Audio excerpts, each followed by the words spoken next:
avec Daniel Rondeau. Il me semblait que dans la série des invités que je voulais avoir cette année, qui ne sont donc pas des Proustiens, mais des amateurs éclairés et passionnés de Proust, il nous fallait un ambassadeur. Et j'ai choisi un ambassadeur qui est aussi un écrivain.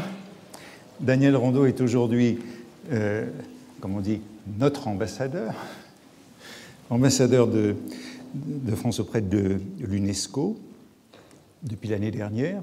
Il était auparavant ambassadeur à Malte depuis 2008, mais c'est d'abord un journaliste, un écrivain. Pendant longtemps, il s'est occupé des pages culture de Libération. Il a collaboré au Nouvel Observateur, il a collaboré à l'Express, et il est l'auteur de romans, aussi d'une série importante de récits sur les villes, notamment autour du bassin méditerranéen, depuis Tanger jusqu'à Malte, le dernier volume publié l'année dernière, vers la fin de ce séjour, ou après même la fin de ce séjour à Malte. Daniel Rondeau, je l'ai connu il y a quelques années lorsque les réflexions politiques de Thibaudet, que Robert Koch m'avait commandées, ont été publiées chez Lafon dans la collection bouquins. C'est comme ça que nous avons fait connaissance et que nous sommes liés il y a quelques années. J'ai donc pensé qu'il était, par toutes ces expériences, il était parfaitement désigné pour nous parler de Proust. Et j'ajouterai peut-être la dernière, c'est qu'il y a longtemps, Daniel Rondeau, militant de la gauche prolétarienne, s'est établi en usine avant de devenir ambassadeur. Et qu'il a travaillé comme ouvrier à l'époque où beaucoup le faisaient. Antoine, l'usine était ma première ambassade. L'usine était sa première ambassade, c'est parfait. Et donc, je crois que c'est aussi la lecture de Proust de ce point de vue de militant établi en usine au début des années, fin des années 60, début des années 1970, qu'il voudrait parler de Proust. Merci infiniment. Ça me soulage de vous entendre parler de cet épisode de l'usine, parce qu'en fait, je vais un peu commencer par ça, et je me disais, c'est une erreur. Ça va être trop long, je vais sauter. Du coup, je vais garder ça. Mon propos va être de vous raconter le chemin et les rencontres qui m'ont conduit vers Marcel Proust et vers son œuvre. J'ai été un enfant des vignes, des bois et des livres. Enfant des vignes et des bois, puisque mon grand-père était un modeste vigneron champenois et que j'ai passé beaucoup de temps avec lui dans son pressoir et dans les caves. J'ai beaucoup aimé mon village natal, contrairement peut-être à un certain nombre de personnes et peut-être aussi contrairement à un certain nombre d'écrivains pour qui le village natal est parfois une prison et un horizon un peu trop limité. J'ai vécu ce village natal comme une sorte de métaphore du monde. Des vignes, du clocher, du ciel de ce village, je suis entré en correspondance avec des horizons lointains. Mes parents exerçaient le métier d'instituteur, d'abord à la campagne, puis dans une petite ville de province champenoise, une cité administrative, triste et étale, où jamais je ne me suis ennuyé. Quand je dis que je suis aussi un enfant des livres, c'est parce que mon père, qui était une sorte de saint homme laïque, ce n'était pas un grand lecteur, c'était un instituteur primaire qui avait la passion des livres. Mon père a fait quelque chose d'assez inhabituel, en tout cas en ce temps-là, et dans son milieu. Quand je suis entré en classe de 6e, il m'a ouvert un compte dans une librairie qui était la librairie de l'Union républicaine à Chalon-sur-Marne, rue d'Orfeuille. Et il m'a dit que je pouvais aller acheter tous les livres que j'avais envie de lire.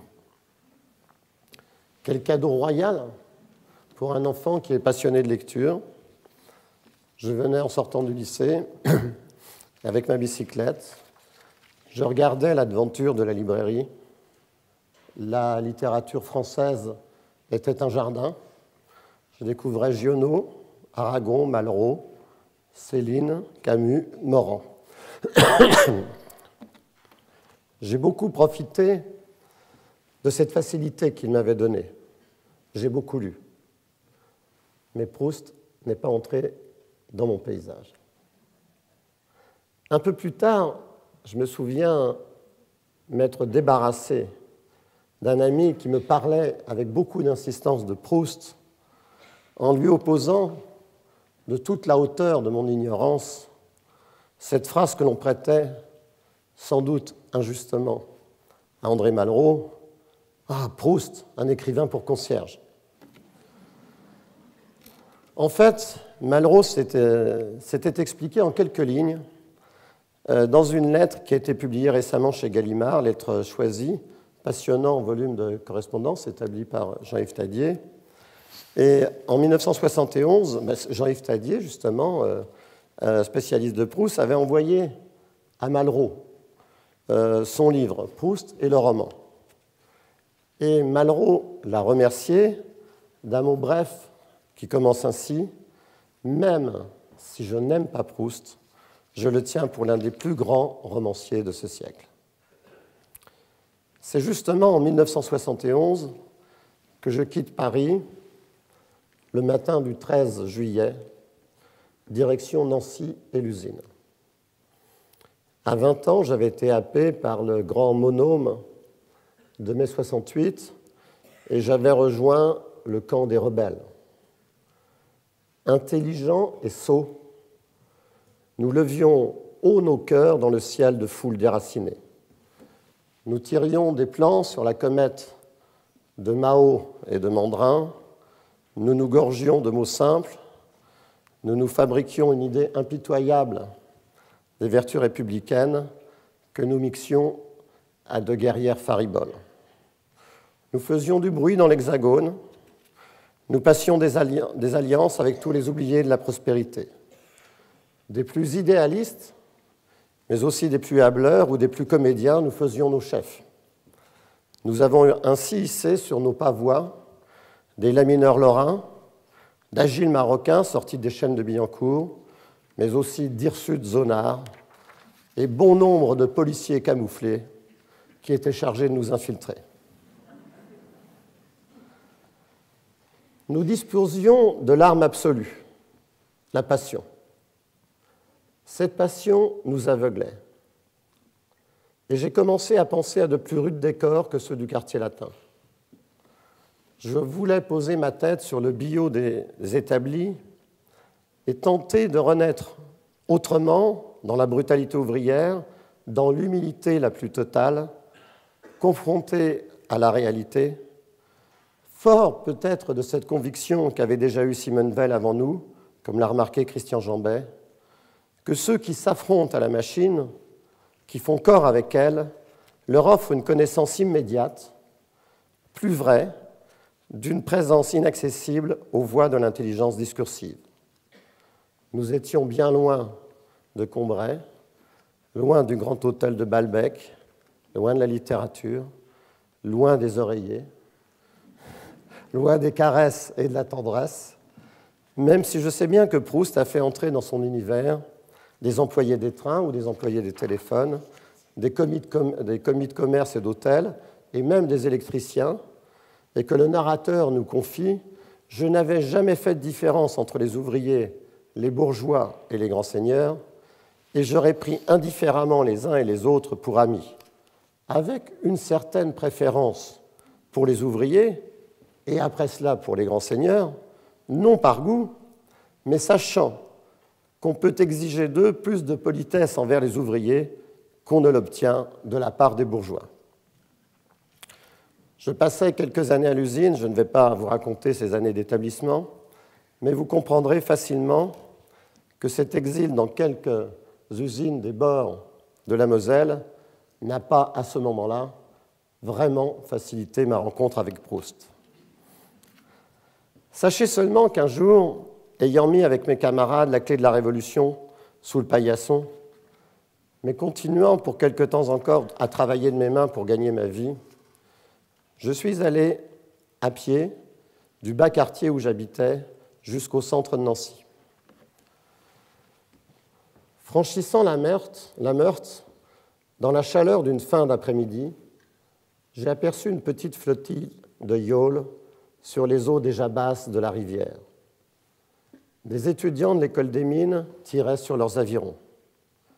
Les couleurs vives de leurs maillots, leurs efforts harmonieux, leur glisse aisée sur le miroir du courant, la fraîcheur des feuillages sur la rive, la quiétude du jour faiblissant qui enveloppait la ville tout entière sous un ciel orangé, je restais longtemps immobile, absorbé par toute cette tranquille beauté. Je m'éloignais en pensant à ces garçons insouciants qui avaient mon âge. Ma jeunesse était passée. Je l'avais laissée dans des usines et j'avais soudain une grande fringale de livres. Arrivé au cœur de la ville, j'ai poussé la porte d'un bouquiniste. Je n'avais pas poussé la porte d'un bouquiniste, d'un libraire, d'une bibliothèque pendant des années. Proust m'attendait à la sortie de l'usine, chez ce bouquiniste, et c'est Paul Morand qui me l'a présenté. L'auteur de Fouquet ou Le Soleil offusqué n'était pas exactement à cette époque mon genre d'écrivain. C'était seulement pour moi une sorte d'inconnu que je ne pouvais imaginer qu'à travers sa mauvaise réputation de diplomate qui quitte Londres pour Vichy le 18 juin 1940, abandonnant sa secrétaire, Élisabeth de Miribel, au général de Gaulle. Doublement fautif, donc, à mes yeux, parce qu'il était de droite et pétainiste. Mais j'ai trouvé, à l'étal modeste de ce bouquiniste, plusieurs éditions originales qui ont attiré mon regard, et notamment un exemplaire de Nœud coulant, dans un boîtier cartonné, marbré rouge, très élégant, et à un prix accessible à ma bourse d'ouvrier. Le marchand m'a vendu le volume en me disant « Morand, prenez Morand, ça n'intéresse plus personne. » Et c'était vrai. Et j'ai commencé à remonter solitairement la pelote Morand, découvrant la préface de Proust à Tendre Stock, Proust saluant ce nouvel écrivain, assez fatigant à lire et difficile à comprendre parce qu'il unit les choses par des rapports nouveaux. Paul Morand et Marcel Proust s'étaient liés d'une amitié durable en 1916. Morand a raconté la première visite de son visiteur du soir. En fait, Morand avait parlé à Londres, un soir pendant un dîner au Savoy. Il a parlé avec des amis de Marcel Proust et en disant « c'est le plus grand écrivain que j'ai jamais lu ». Les amis ont rapporté la chose à Proust et qui a décidé un soir d'aller rendre visite à Paul Morand. Donc, il était plus de minuit quand il a sonné à la porte. Paul Morand est en pyjama. Il ouvre. L'homme porte une pelisse et dit d'une voix cérémonieuse, chevrotante et artificiellement déguisée, « Je suis Marcel Proust ». La nuit se passe en conversation. Une seule phrase suffit à Proust pour parler toute la nuit. Morand a dit « La phrase ne faisait que commencer, elle ne devait pas finir avant le milieu de la nuit ». Curieuse rencontre entre ces deux hommes. Curieuse rencontre entre l'immobilité et le mouvement, entre celui qui vit dans un monde intérieur, avec ses plongées en apnée dans le passé, et celui qui ne peut respirer qu'en cherchant un surcroît d'oxygène et ne sait écrire qu'à l'extérieur de lui-même. Petite parenthèse, pour vous dire que le climat de cette rencontre est d'ailleurs très bien rendu dans le premier tome des Mémorables de Maurice Martin Dugard. Martin Dugard consacre un chapitre à Proust. Je fais une petite citation. « C'est à 11 heures du soir, ce qu'il fit qu'il avait l'air d'être en avance, que Marcel Proust entre chez la princesse Souzo comme un phalène qui va buter contre la lampe. » Proust lui parle de Morand, ce cher et délicieux ami que j'admire, d'une promptitude sans égale, d'une frivolité où la cruauté se baigne, toute nue, mais non tout entière, car elle y trempe seulement ses petits pieds glacés, et d'une promptitude, je vous disais, sans égale, à rattraper ce temps-ci, mais non, il le précède, le devance, plus rapide qu'aucune machine volante. Ce temps dont la vitesse, à entendre ce cher et délicieux Morand, sera aussi fabuleuse que l'est déjà sa nouveauté et constitue sa nouveauté elle-même, et certes son principe et son exigence, ce temps qu'il me serait intolérable de vivre, mais Dieu merci, je n'y vis point. Je vous demande pardon d'abréger la citation, parce qu'il y a plusieurs dizaines de pages, mais c'est en fait la seule phrase de Proust parlant de la vitesse, au ralenti, debout dans un salon, à droite d'une cheminée, les pieds sur la plaque de calorifère, et jamais malade n'avait paru plus vaillant à Maurice Martin Dugard. Morand, de son côté, manifeste l'estime qu'il porte à Proust dans divers textes. Sa première publication, un recueil de poèmes, s'ouvre par une ode à Marcel Proust. Quelques années plus tard, en novembre 1928, quand paraissent les 2 derniers volumes de Proust, Morand veut expliquer aux Américains, à ce peuple de Springter, comme l'écrit Jean-François Fogel dans son très beau Morand Express, qui viendra me délivrer de ma solitude morandienne, Morand veut expliquer donc à ce peuple de Springter qui ne se retourne jamais la magie subtile et lente des détours de Proust. Le temps dans sa conception populaire, écrit Morand, ce temps implacable, mesurable comme l'est l'espace, et nu et abstrait comme lui.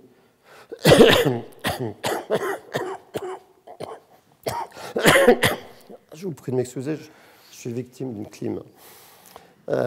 Ce temps dans lequel nous sommes accoutumés à établir la chronologie de nos souvenirs artificiels et sans vie, le temps n'est rien de plus qu'un vide sans signification que Proust traverse d'un bond pour prendre contact avec le vrai temps, la véritable durée et la vérité spirituelle dont il relate à travers 10 volumes les merveilles et les imperfections. C'est l'infinie fluidité du temps proustien qui fait innovation, estime Morand. Jean-François Fogel remarque que les personnages de Proust et de Morand ont une similarité. Aucun n'est né pour l'action.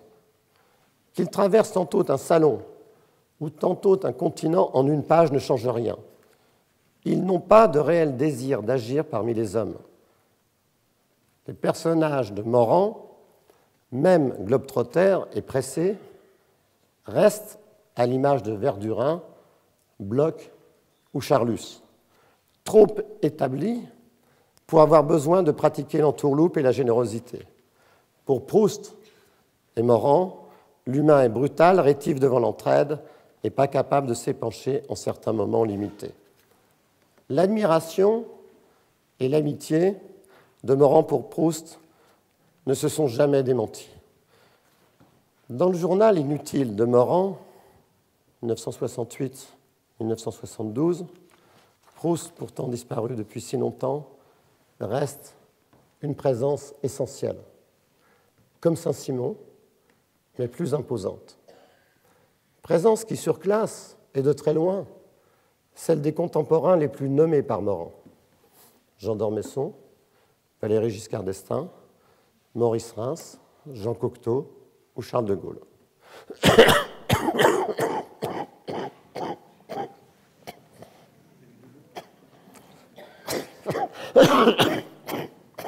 confus.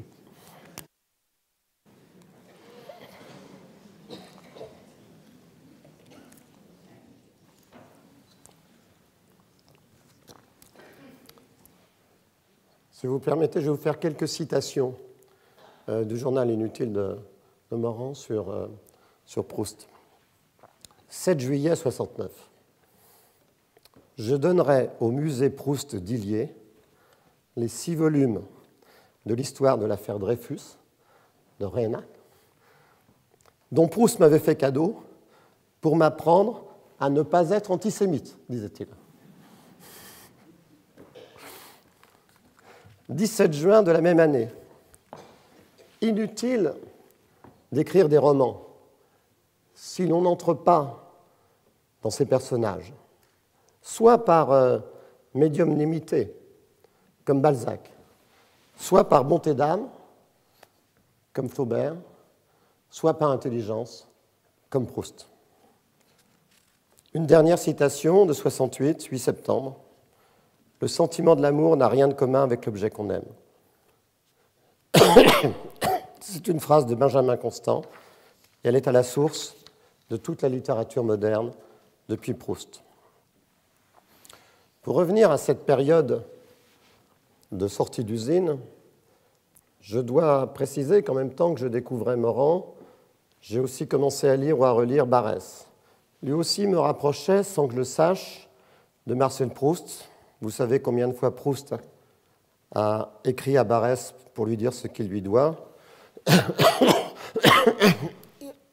Et à ce propos, je vous renvoie d'ailleurs à ce livre d'entretien de Frédéric Grover avec André Malraux, paru à cette époque, que j'ai lu à cette époque-là, fin des années 70, et où il parle de l'œuvre de Barrès et Proust. Il compare Barrès et Proust.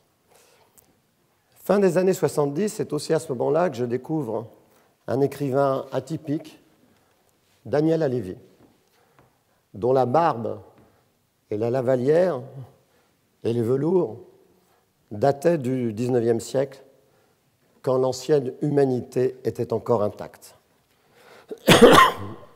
Halévy, dans sa jeunesse, avait enquêté sur la condition ouvrière et participé aux efforts des premières universités populaires.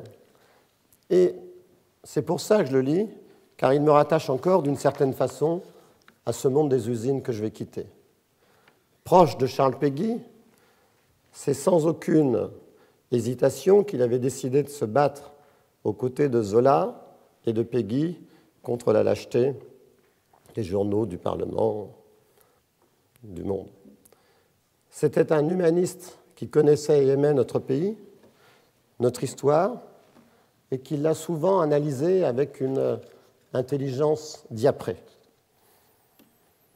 Sa généalogie formait un arbre à 3 branches, juive, protestante et catholique, avec des ramifications dans la bohème, dans la société bohème et chic. Le petit-fils d'Halévy, c'était Pierre Jox. Pierre Jox raconte comment son grand-père lui donnait une leçon d'histoire et comment,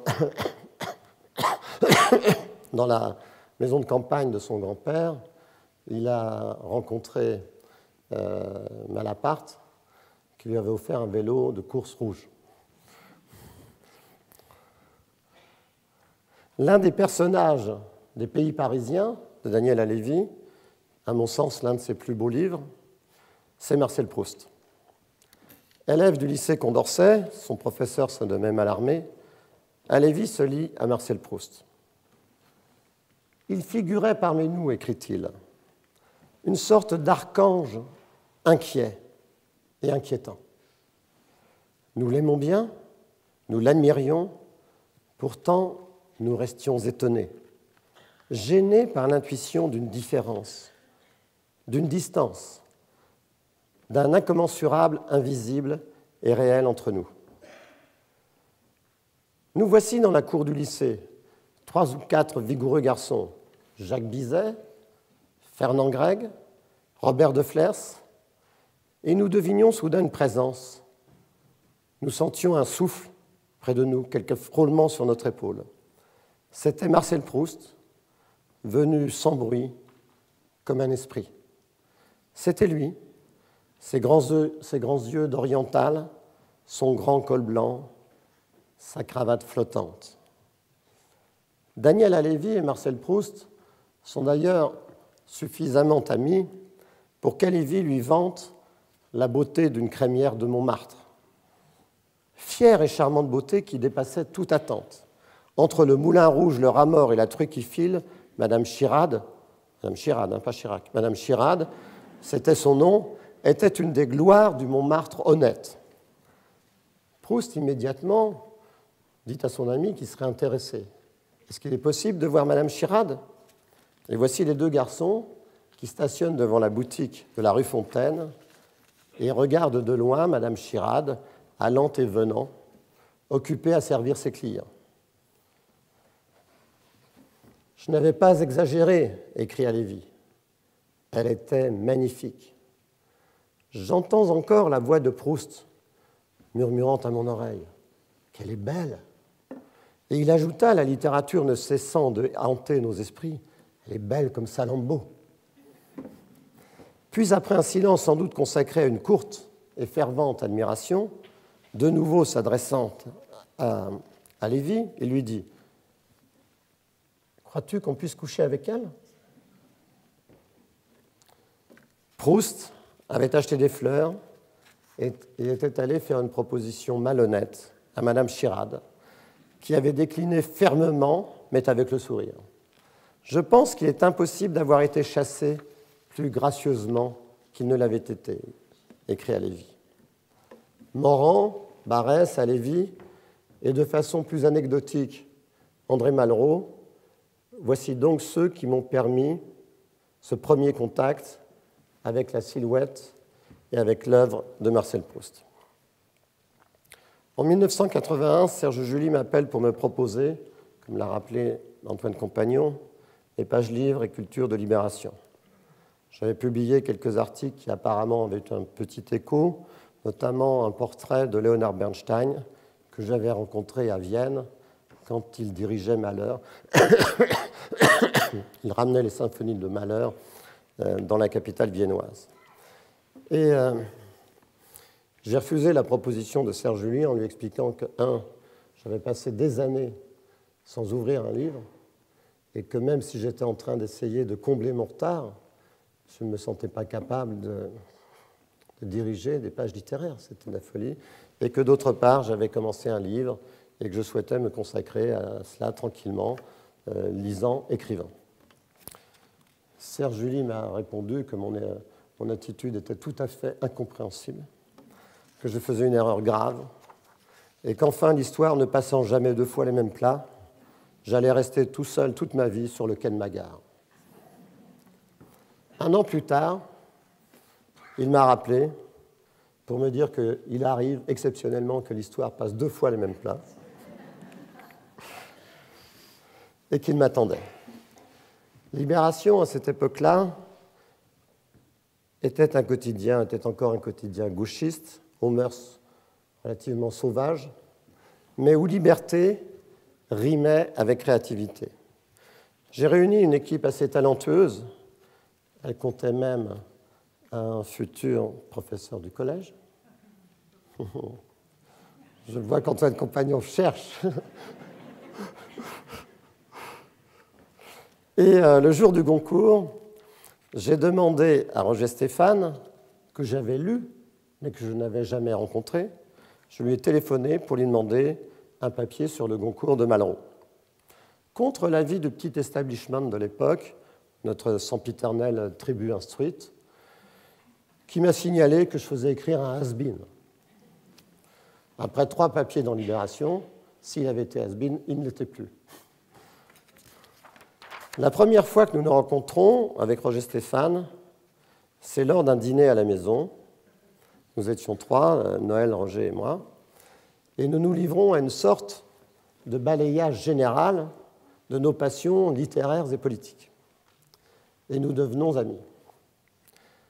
Roger Stéphane, qui venait à peine de passer le cap de la soixantaine, était loin d'être un vieillard, mais vu du haut de mes 30 ans, Et malgré la fraternité des liens qui nous ont unis dès les premiers instants, je le considérais moins comme un frère aîné que comme un homme marchant déjà d'un pas rond au bras de la vieillesse. Il faut dire quand même que Cocteau avait été son professeur de frivolité, que Martin Dugard lui avait fait don de sa sagesse, et que Gide, dont il avait pensé un moment épouser la fille, lui avait offert une Bible et enseigné le bon usage de la liberté. Quand j'écoutais Stéphane parler, en roulant de gros yeux foncement étonnés, des innombrables personnages qu'il avait pu connaître ou approcher, tous saisis dans le mouvement de leur propre vie, c'était le paysage d'un monde disparu, commencé avec Proust dans le commerce des livres et des écrivains, qui s'animait et se colorait. Stéphane, ce soir-là, m'a dit beaucoup de choses. Il m'a offert un livre, petit livre, Récits secrets de Drieux-La Rochelle. Et il m'a annoncé qu'il se suiciderait quand le temps serait venu, sur le thème « La vieillesse est un naufrage ». Je m'insurge. Comment accepter qu'un ami nouveau, qu'on connaît depuis 1 heure, vous annonce déjà qu'il va se suicider et partir? Bon. Roger Stéphane s'est suicidé, comme vous le savez, comme il l'avait annoncé, une 12aine d'années plus tard, digitaline et revolver. Il me raconte qu'il a filmé quelques-uns parmi les plus éminents des premiers Français ayant rejoint Londres en 1940 et qu'il y a un prémontage de 20 heures d'interviews filmées qui dorment quelque part chez un producteur. Je m'insurge. Je lui dis, il faut terminer ce travail. Il me semblait que Stéphane avait entre ses mains une sorte de livre d'heures de la France libre et qu'il avait fait pour De Gaulle et pour les combattants engagés sous le drapeau de la Croix de Lorraine ce que Guillaume le Breton avait fait pour Philippe Auguste pendant la bataille de Bouvines. Il me répond, « Monsieur, c'est vous qui terminerez ce travail quand le temps sera venu. » Ce que j'ai fait. D'ailleurs, petite parenthèse, l'un de ses héros, François Coulet, homme tout à fait exceptionnel, protestant, qui avait rejoint la France libre par Moscou, Istanbul et Le Caire, et qui était devenu le chef de cabinet du général de Gaulle à Londres, deviendra diplomate après la guerre. Directeur d'Europe, plusieurs fois ambassadeur, avant de démissionner pour se réengager dans l'armée de l'air. Il avait choisi comme nom de code radio Norpois. Du nom de ce héros de Proust, je n'ai jamais réussi à comprendre pourquoi, par autodérision, je suppose. Norpois symbolise dans la recherche cet esprit de chancellerie. Ayant puisé dans la carrière l'aversion, la crainte et le mépris de ces procédés plus ou moins révolutionnaires et à tout le moins incorrects, que sont les procédés des oppositions. Naturellement, vous vous demandez peut-être si j'ai rencontré des Norpois. Je vous répondrai, après 5 années pleines, passées comme ambassadeur au service de la République, que les Norpois que j'ai pu rencontrer sont très minoritaires, qu'ils ont changé, et que la consanguinité des esprits, toujours de mise, les pousse maintenant dans le camp des modernes et à une soumission assez plate, je suis confus, à l'esprit du temps. Ces Norpois, héros de la modernité, sont, me semble-t-il, peut-être beaucoup plus nuisibles que le héros de Proust auquel je vais finir par m'attacher. Pendant ce premier dîner avec Stéphane, j'avais l'impression que notre hôte, qui s'était pris d'une tendre affection pour ma femme, jamais discontinuée, il n'aimait pas les femmes, mais il en chérissait quelques-unes. J'avais l'impression que notre hôte nous ouvrait une porte sur l'immensité du passé. Ne nous parlait-il pas de Cocteau, qui lui avait raconté avoir sauté sur les genoux de l'impératrice Eugénie dans les jardins du Palais Royal? Et ce dîner est tellement riche, puisqu'il semblait à la fois préfigurer notre amitié à venir et toutes les conversations à tenir, s'est terminé par un festival Marcel Proust. Roger Stéphane avait en effet réalisé un magnifique portrait-souvenir de Proust pour la télévision, où il avait pu interroger devant la caméra à la fois François Mauriac, Paul Morand, la princesse Tsutso, Emmanuel Berle, Jean Cocteau, Jacques de Lacretelle, Philippe Soupeau et bien d'autres.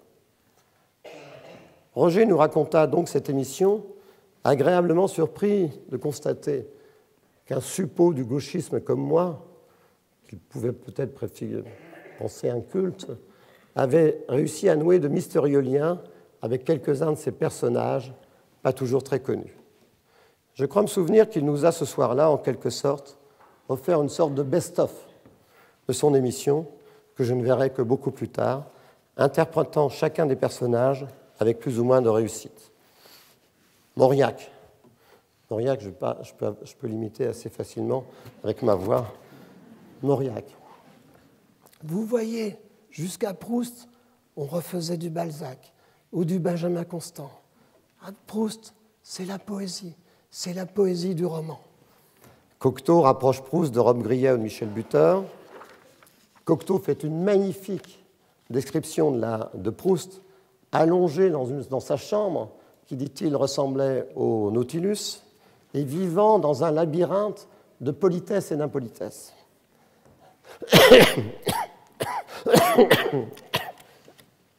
Halévy, questionné sur Proust par Stéphane, commence par lui faire cette curieuse réponse. Il était si singulier que j'hésite à vous répondre. Lacretelle parle de son sens de l'histoire et des filiations qu'il essaie d'établir entre ses contemporains. C'est-à-dire, il dit là, vous pensez que c'est du snobisme. En fait, non, ce n'est pas du snobisme, c'est une vision de la chaîne des hommes dans l'histoire. Apparaît aussi le duc de Gramont, qui avait reçu Proust chez lui, et lui avait présenté le livre d'or, et quand il lui présente le livre d'or, il lui dit « Pas de pensée, monsieur Proust, le nom seulement, le nom ». Emmanuel Berle raconte qu'il s'est disputé avec Proust et que Proust lui a finalement déclaré « Vous êtes bête comme Léon Blum », en lui lançant des chaussons à la figure. Et Morand est absolument éblouissant dans son imitation de Proust, de sa phrase à la fois monocorde, chantante, très fluide, très douce et très virile. Le morceau de bravoure de cette émission, c'est naturellement Céleste Albaret, la femme de chambre et secrétaire de Proust, qui s'arrache des larmes en racontant l'homme affaibli, dévoré par son œuvre et les derniers instants de l'écrivain. Et alors, monsieur me dit, je voudrais du café. On avait toujours du café, je vais lui chercher du café. Et monsieur me dit, ce soir, aujourd'hui, c'est un grand jour, Céleste. J'ai fini, je peux mourir maintenant. Donc il y a un morceau vraiment d'anthologie de Céleste Albaret racontant le travail et la mort de Proust. Il me semble d'ailleurs que Céleste Albaret a servi après la mort de Proust un éminent professeur de médecine et que l'on a pu la filmer racontant avec les mêmes intonations, les mêmes sanglots, l'agonie de son nouveau maître. Je ne veux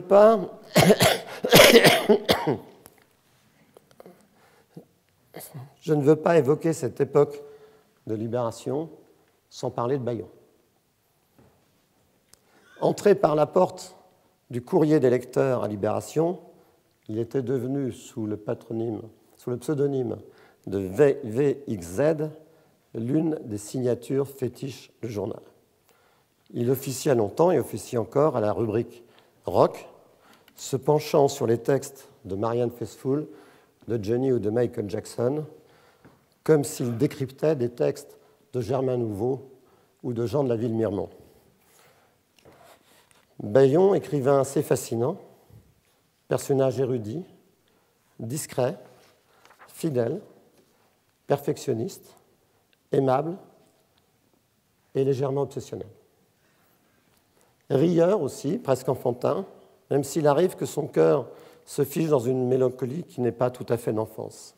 Silhouette fluette d'éternel adolescent, lunettes et coupe de cheveux à la Bedioli, sobriété très étudiée et surtout immuable du vêtement, il respectait un code de civilité très strict, quasi chevaleresque, où chaque geste était répertorié, évalué en fonction de sa conception secrète de l'honneur. Bayon interrompait souvent ses commentaires, souvent très drôles et très méchants, d'oracle de la galaxie rock, pour tenir à ses camarades, soit au journal, soit dans un petit restaurant serbe de Barbès, où nous avions nos habitudes, de longues leçons extrêmement savantes sur la sexualité de Proust.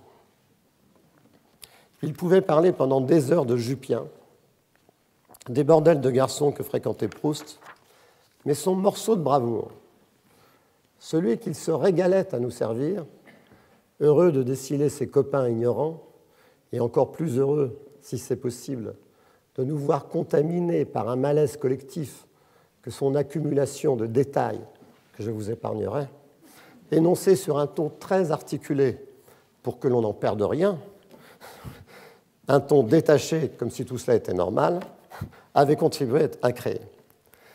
Il me semble, rétrospectivement, qu'en fait, Bruno Bayon faisait à cette époque des variations et des gammes sur le mélange singulier de la volupté et de la souffrance, la férocité du corps qui jouit, quand en nous, autant de bonnes intentions, autant d'anges purs sont martyrisés et pleurent.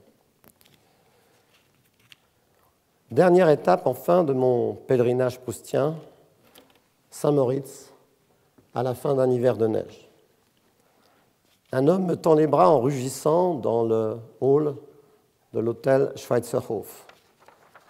Un sourire large, une voix de stentor, une crinière lisse et blanche, un nez pointu, un regard noir, très tendre, sous la houle piquante des sourcils, un teint de rose.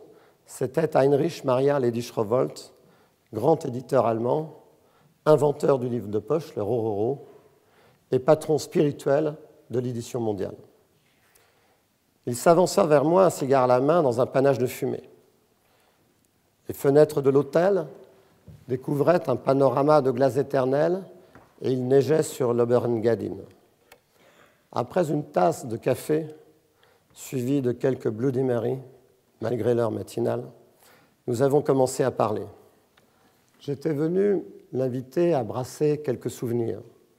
Il évoqua son métier avec des clins d'œil, des regrets, des emportements, racontant d'innombrables histoires, entrecoupées de curieux miaulements. Le rire parfois dévorait son visage, l'instant d'après un voile gris éloignait son regard.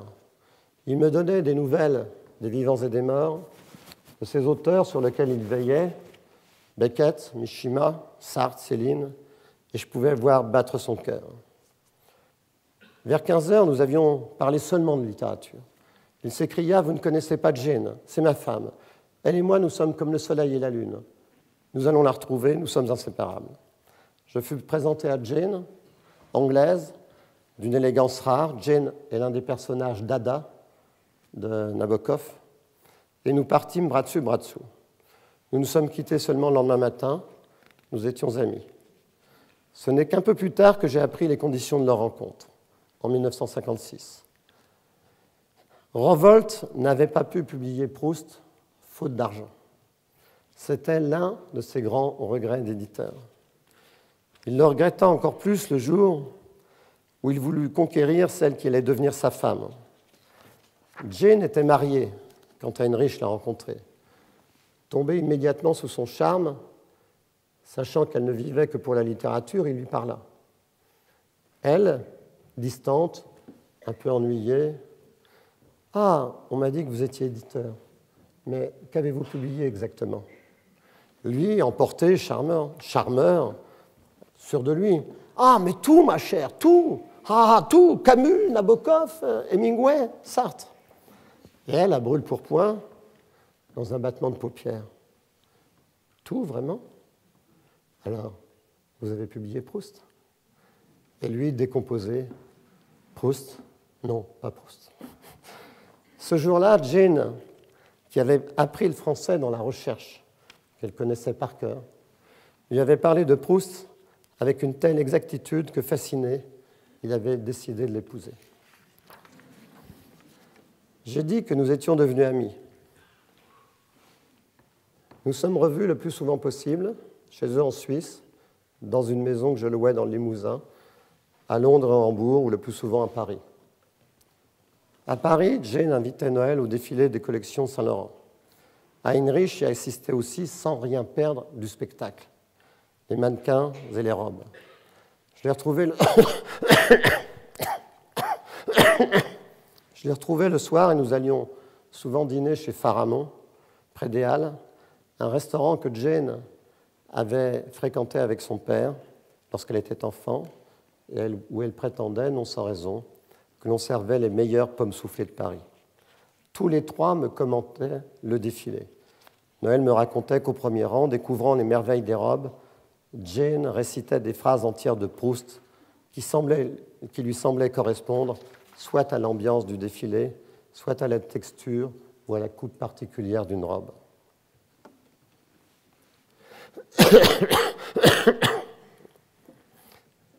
Arrivé presque au terme de ce qui était pour moi un voyage et une initiation, je me suis rendu compte que tout mon travail d'écrivain était une plongée dans le temps. Avec Chagrin Lorrain, mon premier livre, j'avais voulu raconter ces milliers d'hommes arrachés à leur village dans toute l'Europe, devenus vagabonds du travail et ignorant encore l'ordre et la discipline nécessaires à l'âge du fer naissant. 2 années passées aux archives, 3 années passées comme établi, m'avaient introduit dans la familiarité d'un monde qui, à l'heure où j'écrivais, commençait à disparaître. Au milieu des années 90, tout en menant à bien mon projet méditerranéen, des portraits de ville où je cherchais à la fois l'intensité du passé et l'intensité du présent, j'ai commencé à travailler sur un roman dans la marche du temps. J'ai quitté Paris avec mes cartons d'archives, mes bandes magnétiques et mes souvenirs. C'était la main du siècle, de ce terrible XXe siècle qui s'était posé sur moi. Le siècle et sa légende, ses fléaux, ses grandes et petites apocalypses, ses personnages, ses héros oubliés, et tous nos copains disparus, sa nostalgie de culture et de communion, ses étoiles invisibles. Proust n'était jamais loin.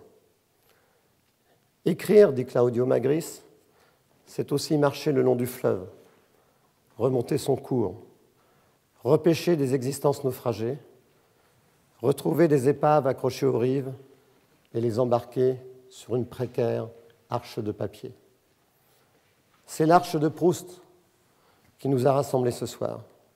J'ai tenté de vous décrire les étapes du voyage qui m'avaient conduit jusqu'à Proust et surtout de vous présenter ceux qui, de Paul Morand à Heinrich Revoltz, m'ont tendu la main pour me faire naviguer avec lui. Le parcours qui m'a conduit à Proust n'a pas été exactement rectiligne, vous l'avez compris. Mais après tout, comme dirait Proust, de quelle morne ennui est empreinte la vie des gens qui, par paresse ou par timidité, se rendent directement en voiture chez des amis qu'ils ont connus sans avoir rêvé d'eux, sans jamais oser sur le passage s'arrêter auprès de ce qu'ils désirent. Bien évidemment, celui qui m'a permis de mettre un peu d'ordre et de perspective dans cette galaxie d'amitié proustienne et qui a joué un rôle essentiel dans cette mise au point, pour moi, nécessaire, c'est Antoine Compagnon. Et je veux le remercier d'avoir eu la bonté de m'inviter, comme je veux tous vous remercier d'avoir eu la patience de m'écouter.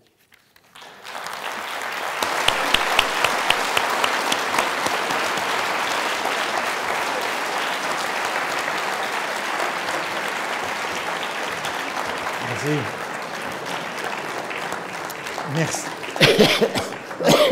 Merci d'avoir évoqué ce parcours très personnel, mais je dois bien avouer que c'est un parcours dans lequel je me suis beaucoup retrouvé. Et beaucoup des étapes vers Proust ont été les mêmes pour moi. Bon, j'ai bien fait de venir alors. Et je suis donc frappé, c'est peut-être une coïncidence de génération, ce portrait souvenir de Roger Stéphane de 1962, je l'ai souvent montré, souvent commenté. Dans le colloque de Cerisy, on a encore vu, je l'ai montré aux États-Unis, je l'ai montré ici. C'est un magnifique témoignage de la langue de Proust. Parce qu'on entend Daniel Halévy, vous l'avez dit, qui meurt quelques mois après. Oui. le duc de Gramont meurt quelques mois après. Tous ces témoins ont l'âge de Proust. Ils ont 90 ans en 1962 quand ce film est fait. Et ils disparaîtront rapidement. J'évoquais la semaine passée, je crois, la manière dont Paul Morand prononçait le mot pelisse, la plisse de Proust. Et il répète 10 fois ce mot plisse.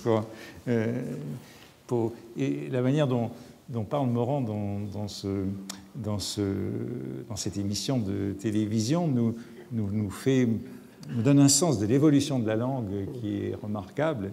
J'ai été toujours, je l'ai souvent raconté, tellement ému par l'évocation de Daniel Lévy qui évoque la main de Proust sur son épaule dans la cour du lycée Condorcet en 1880. Et cet homme qui a 90 ans, on sent que cette main est posée sur son épaule comme Proust l'a frôlé dans la cour. Et tout ça est donc assez émouvant, assez touchant.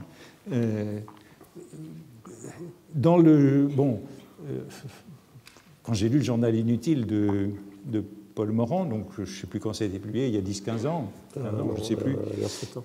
C'est 7 ou 8. Oui, donc c'est 2 gros volumes, souvent assez détestables par les opinions de Paul Morand.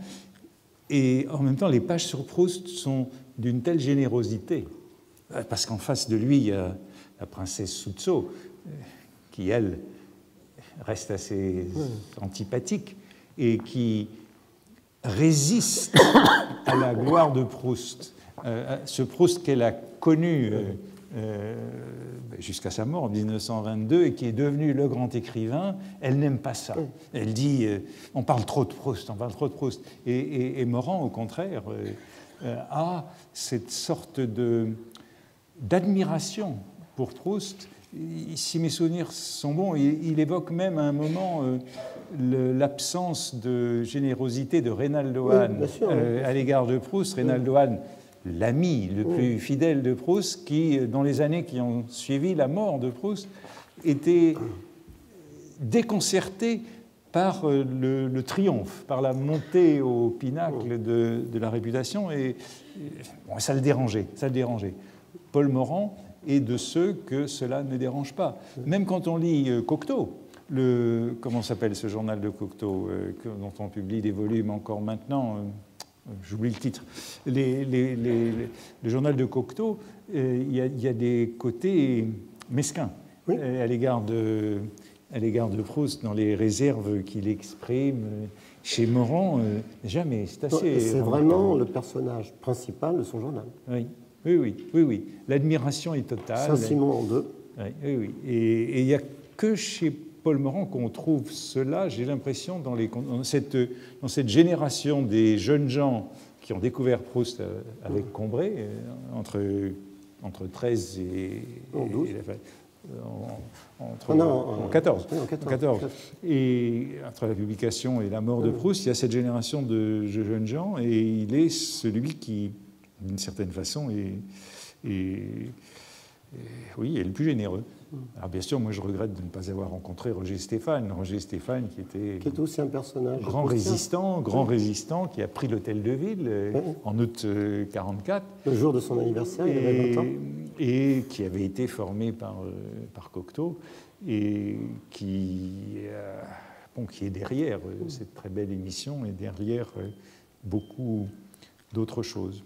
Mais bon, évidemment, pour un jeune maoïste établi à l'usine, passé par Barrès et par Morand, ça devait être un petit peu dérangeant. On y est arrivé. Et en même temps, ces auteurs, les citer encore aujourd'hui, il m'est arrivé il n'y a pas très longtemps encore qu'on me dise que je faisais trop de place à Barrès. Ça nous arrive encore.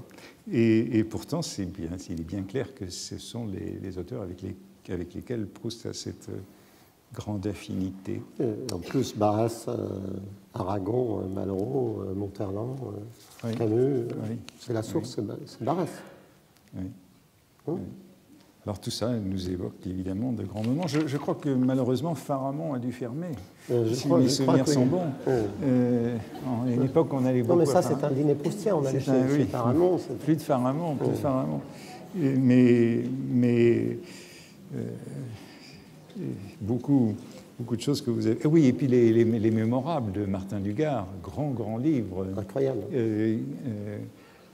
Si vous n'avez pas lu ces 2 volumes des Mémorables de ça a été Martin Dugard, réédité chez Gallimard il y a quelques années, en 2 volumes, absolument passionnant pour traverser cette vie littéraire de l'entre-deux-guerres. Et bien sûr, vous avez évoqué un livre que j'ai toujours beaucoup aimé, Le récit secret de Drieux-La Rochelle. Très, très, très beau livre. Et Reynac, le Reynac. Alors, Reynac, Donc ça c'est aussi marrant que Proust, oui, pour lui apprendre à ne pas être antisémite, lui donne l'histoire de l'affaire Dreyfus de Reynac. Joseph Reynac, dont Proust, par ailleurs, se moquait bien sûr.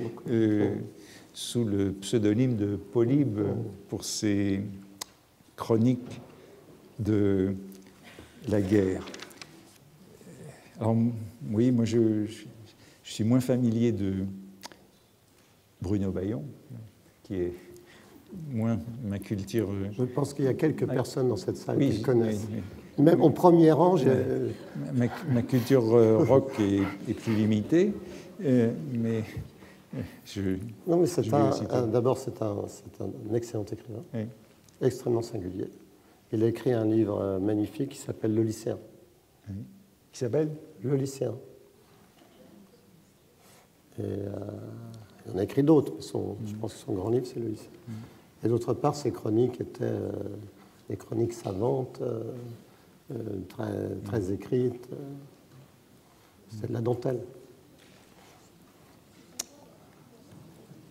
Bien, mais je crois que c'était un très beau témoignage de ce qui nous mène à ce Proust à travers toutes ces choses. Merci beaucoup. Merci beaucoup. Merci.